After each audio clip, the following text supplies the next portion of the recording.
Okay, we're back on. And where we left off, you had told your parents about your new career move. Well, it wasn't quite that fast because the show came on, but it was on UHF. We're out in the country. They couldn't even get it, you know. So my poor father's up on the top of the roof, turning the antenna around, trying to get the show. But librarians helped us a lot. They showed the show in libraries where, for some reason, the communities couldn't get the show. Like in Washington, D.C., that station was a UHF, and they needed a special box. And to pay $50 for a box to go on the top of your TV, and plus people were not used to watching PBS. So I think that the Children's Television Workshop, as it was known at the time, did an outstanding job in outreach. I worked very closely with the Vice President, Evelyn Payne Davis. She came over on loan from the Urban League, and she was a master at collaborations. And she got like a ladies' club to buy the boxes so that the folks in Washington could actually get the show. And then she got the Girl Scouts to walk the little kids to a viewing center and work with them before and after the show. And then, it just a real collaboration of how to get people to know about the show. So that was important. Talk about those first few days of filming. How did it get started? Oh, the first few days of filming weren't just days. It just went on and on because we had to sit while they transferred the film to tape, which is something they never do now. Type of crew while they do all that in pre and post production. We didn't know any better. I didn't know any better. We would go in the dark. We would come out in the dark. And it got to be like, what day is this again? I mean, it took a long time. I didn't know what I was doing. I assumed they knew what they were doing. But it took a long time. The saving grace was Will Lee. Mr. Hooper taught acting. As a matter of fact, James Earl Jones was one of his students. So he was an acting teacher. So he would herd us together and run lines. We didn't even know enough to run lines and practice before we came on. I didn't know how to do television. So he would get us all in his dressing room and we'd run lines and he'd tell us how to react and do this take and do that. He was a big, big, big factor in our success. How about your co-stars, Bob McGrath? How about him? What about him? Talk a little about him.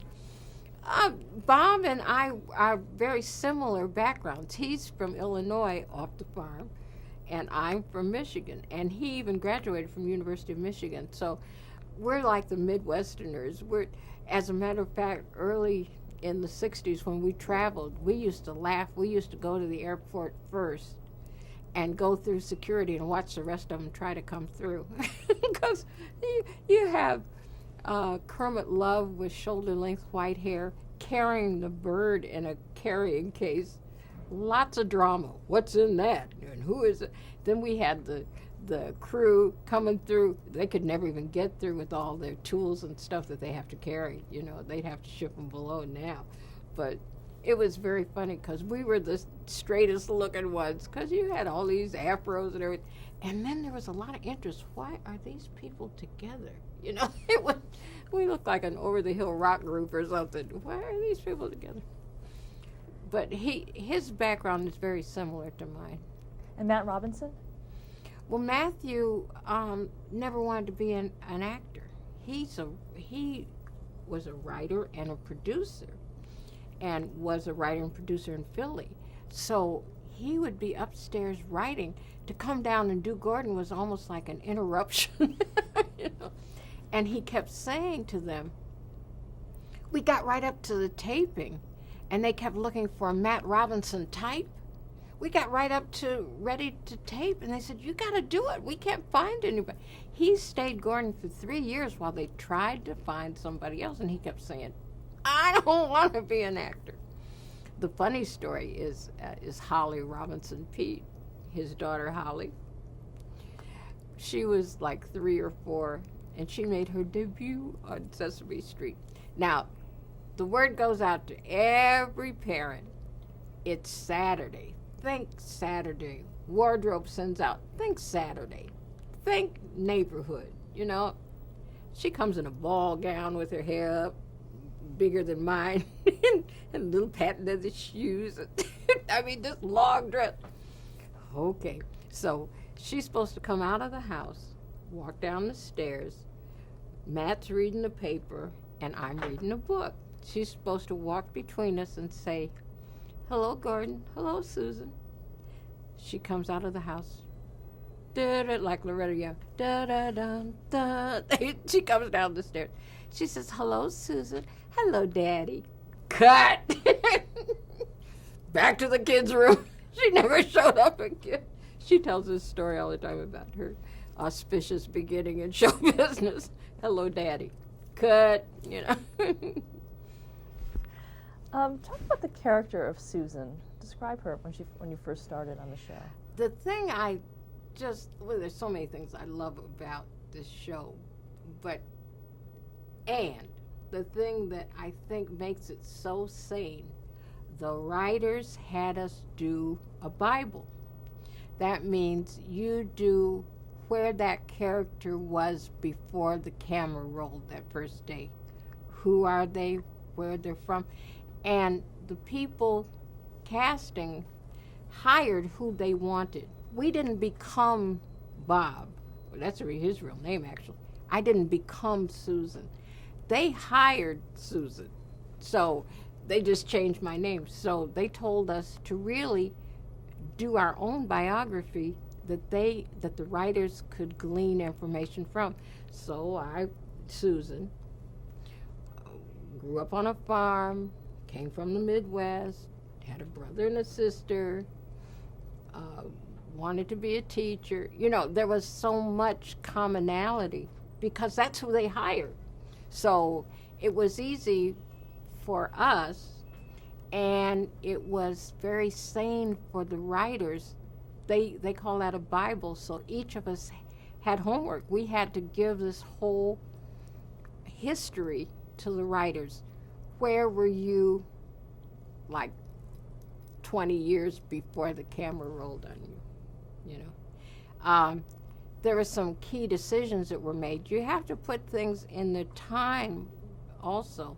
Key decisions. Gordon and Susan were a black married couple. We were married before the Cosbys.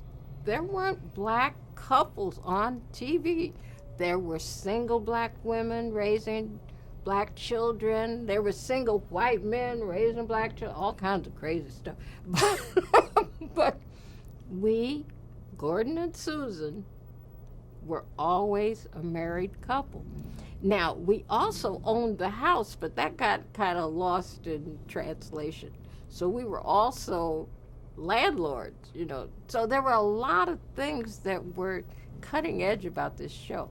The other part about it that I wrote about in my dissertation, I call it the hidden curriculum, the diversity aspect. None of the puppets are the same color. None of them, they're not even all the same kind. So from the puppets all the way up through children in wheelchairs, Linda Bove, who is deaf, Will Lee, who was Jewish and a senior. You know, there was a lot of variance in, it was like a neighborhood. Not everybody the same age and lives together, you know. So there was a lot of thought put into the show that if I don't tell you, most people wouldn't even process it, you know. Initially, did Susan work? No. And thank God for the National Association of Women. They fixed that. Now monitored the show. And they did it really right. They didn't come in with placards and banners, and they came in with statistics.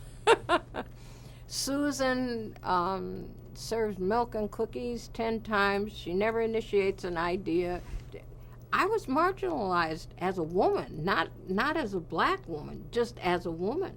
There were 3 guys and me, Mr. Hooper, Bob, Gordon, and Susan.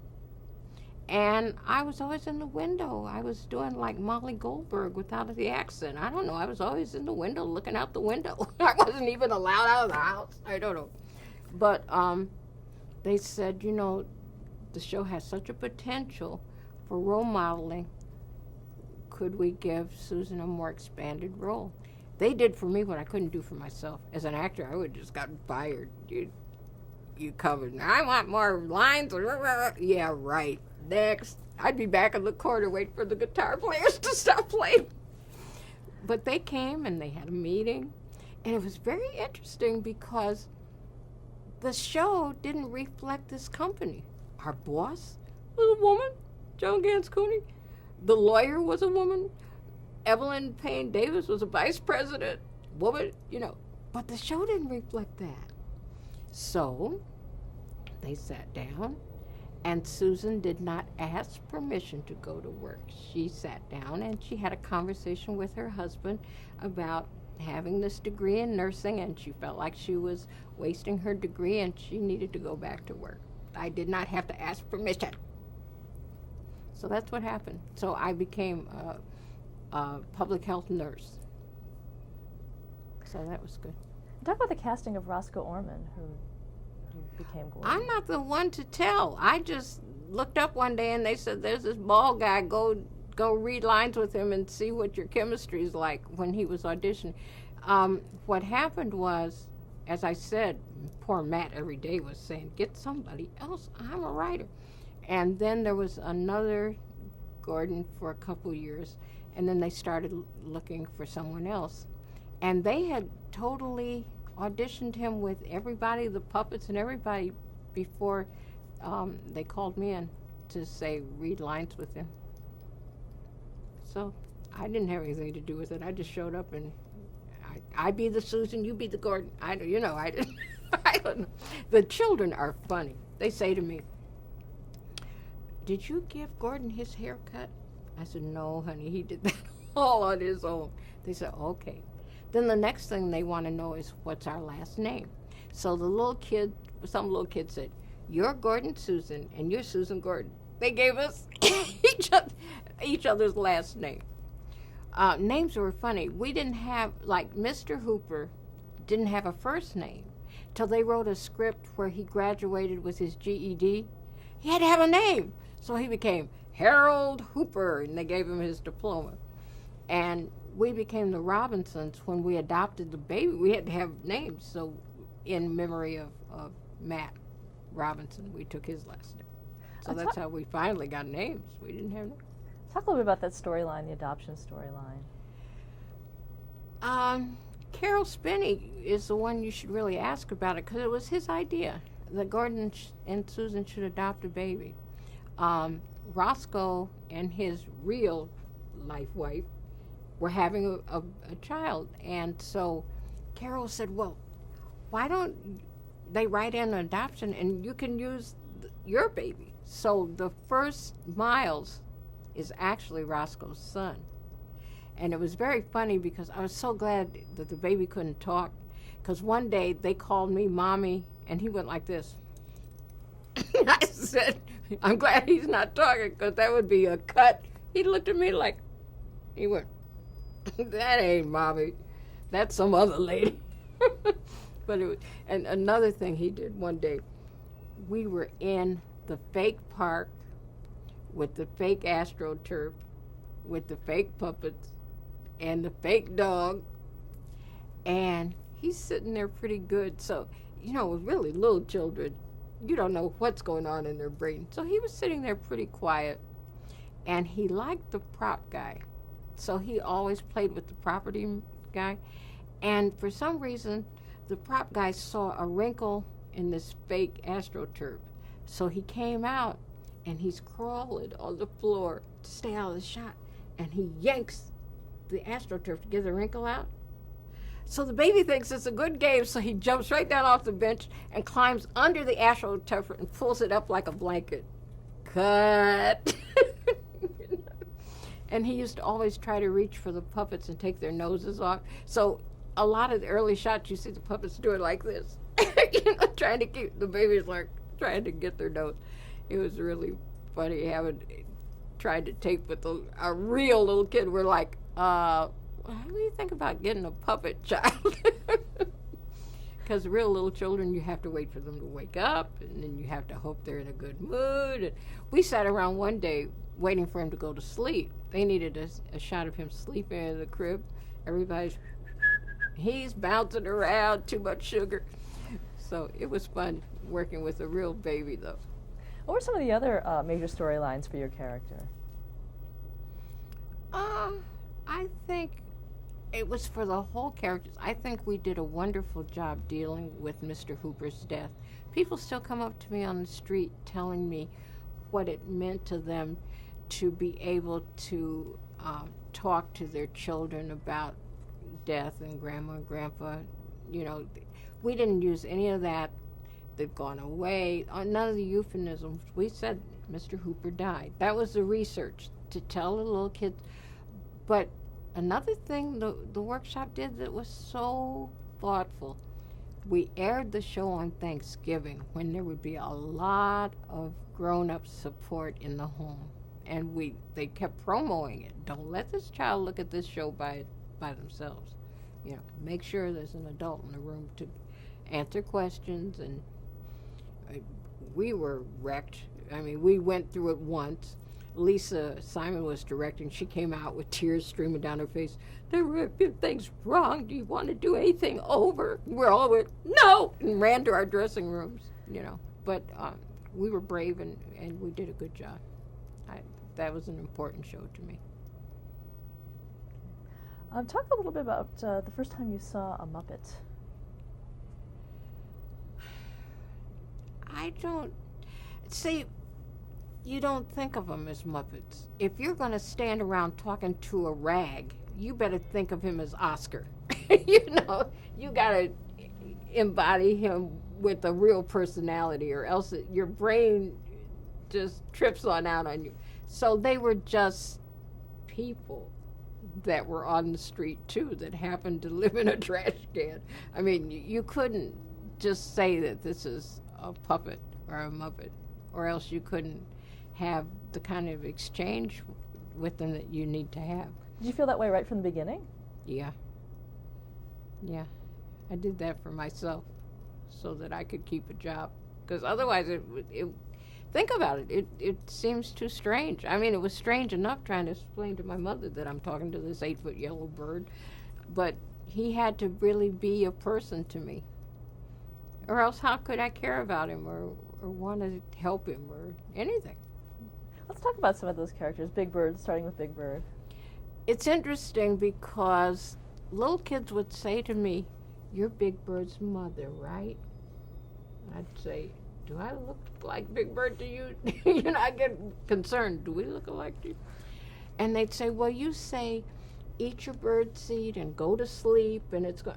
I say mother stuff, because see, the bird's nest is right under our window, so if he's out there jamming around and playing his radio and singing to himself, we'd open the window and say, "Go to sleep, Big Bird." So little kids said, we're his parents. The other thing I thought was interesting was asking children who their favorite character is. And you can tell a lot about a child's personality by who they like. The ones that like Oscar would really like to tell grown-ups to butt out and leave him alone. You know, they really would love to slam a door into grown-up space, so they love Oscar, you know. It's changed over the years with Elmo coming on the show. Younger children love Elmo. They can hardly say it. They call him Momo. They can't even say Elmo. Momo on, Momo, Momo. You know, so it has changed over the years.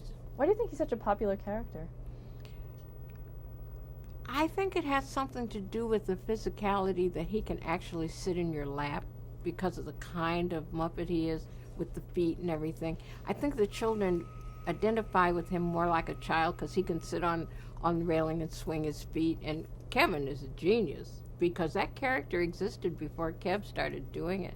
And so that personality and stuff is Kevin, you know. But and Kevin's range is so amazing. because he's also Hoots the Owl. He sounds like Louis Armstrong. So to go from Elmo's voice to Hoots playing his saxophone, it's quite a range. But Carol, too, he's Oscar the Grouch and Big Bird. So that's a big range when you think of somebody doing characters that far apart. How about Kermit?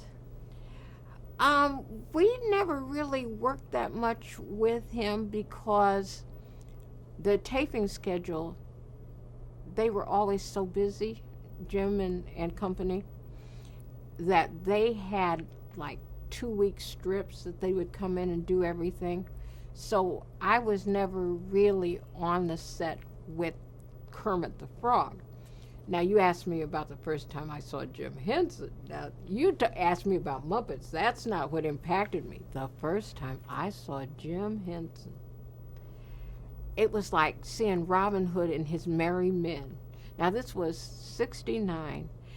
Everything on Jim's body was buckskin, and it was lashed together with rawhide. I mean, his wife made his clothes. And his sandals were handmade, and he had this long brown hair and this benign, peaceful face. I said, who in the world is that?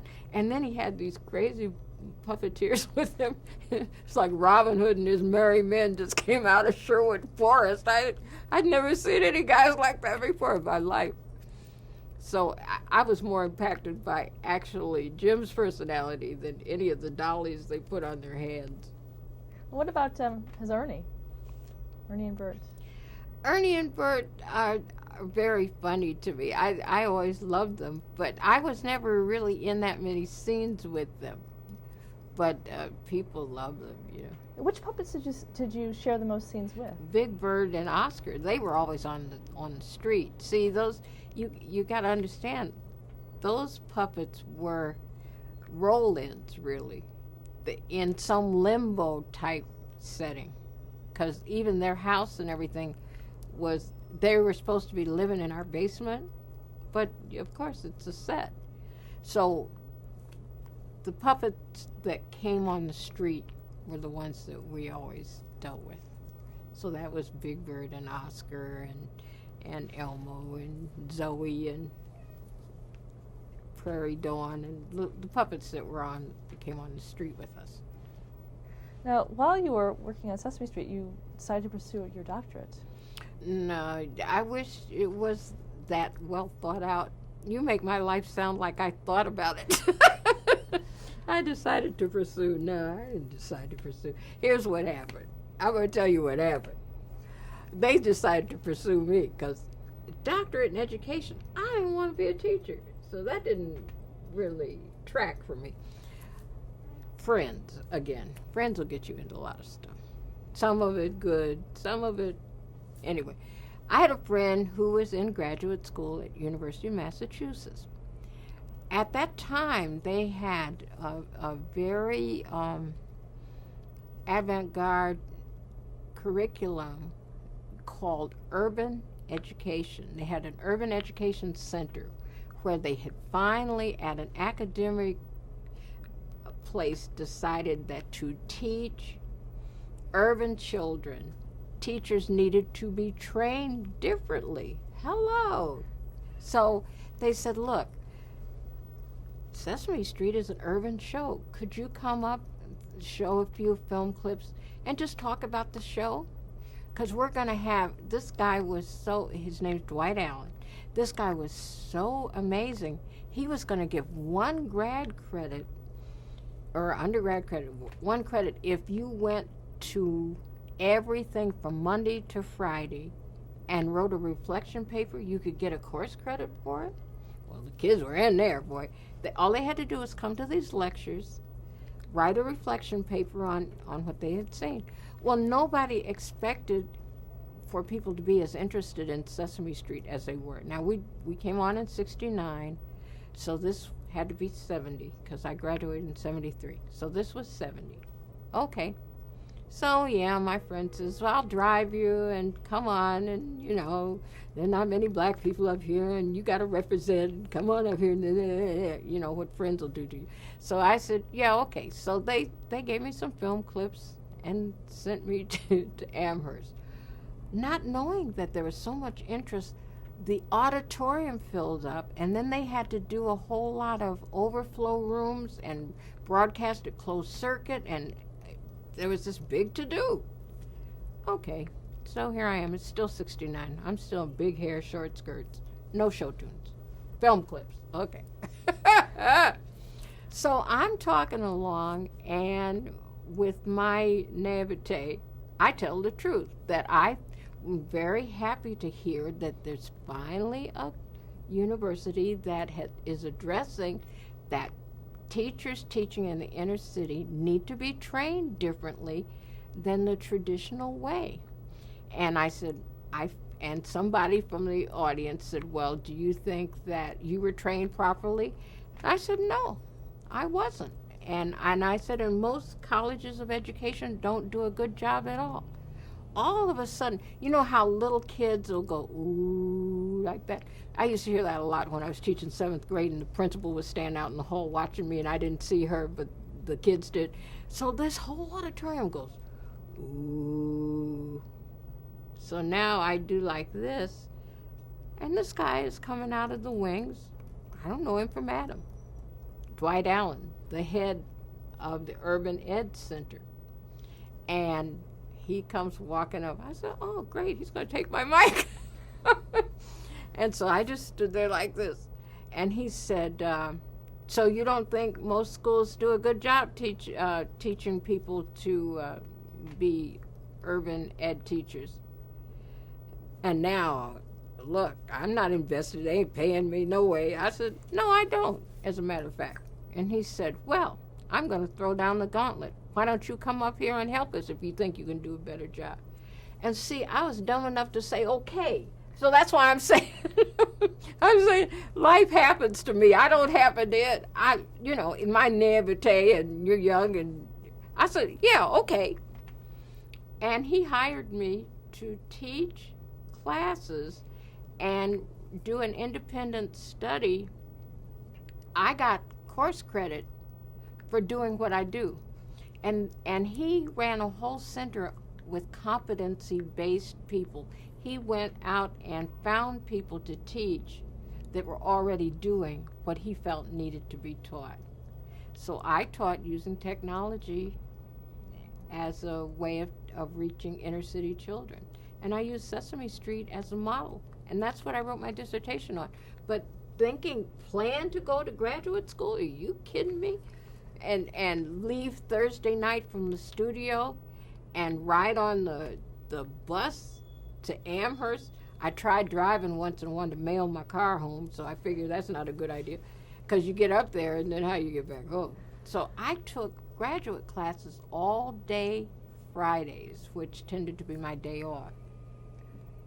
Now, what did you, in terms of when you were teaching, did you talk to the producers and the research department at Sesame Street to help you formulate what you were going to teach? They helped me a lot. There was a lot of research that was already done about the show, and Evelyn Payne Davis, as I told you, she sat me down at her cottage and she told me all kinds of things about outreach, and she was very helpful. And then we have the best board of advisors in the world, James Comer and Alvin Poussant and James McVicker Hunt and Chet Pierce, all these heavy-duty folks that were on our advisory board, shepherded me through. And the best one was Norma Jean Anderson, who is also Bill Cosby's graduate sponsor. She made the best commitment. She said, if you enroll, I promise to see you through. That's a big commitment. You don't even realize it at the time. Stop there to change the tape.